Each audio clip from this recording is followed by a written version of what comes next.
Hey friends, it's Casey Parsons with Guild Mortgage, and I'm going to give you just a really quick tip when it comes to monitoring your credit and trying to raise your credit score. So there are two different types of accounts that most typically report on people's credit, and they are called installment loans and revolving lines of credit. So installment loans are like what you would get if you get a car per se, where you take out a large amount at one time and you pay it back in small payments called installments. Revolving lines of credit is like a revolving door where you can use it, pay it back, use it, pay it back. This is typically what a credit card is, and that is usually a revolving line of credit. So of course, any bill that you have, you want to make sure that that bill is paid on time, but especially when it comes to revolving lines of credit, that is a huge part of what helps build up your credit score. So not only do you want to use your credit card, but you want to use it the right way. So of course, make sure you're paying it on time.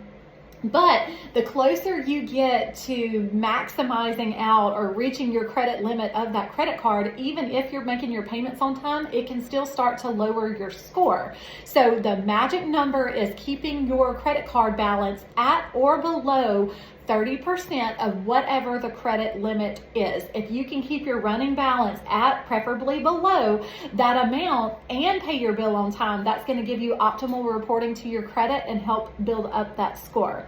The other thing I want to warn you about is if you are attempting to build your credit score on your own, that is great. Let a professional take a look at your credit report first though, because the last thing you want to do is waste money paying down accounts or paying off accounts and then realize it didn't really do anything to your credit.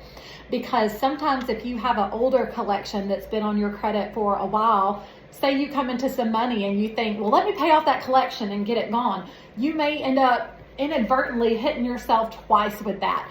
Because sometimes when an account or a collection has been sitting on your credit long enough and you go to make a payment, even though you were doing the right thing, you put new activity on an old negative account. And again, it can end up hitting you twice. And that's the last thing you want. So if you have any questions, please feel free to message me directly. Of course, I don't want to talk about anybody's personal business or information online, but it's Casey Parsons Guild Mortgage.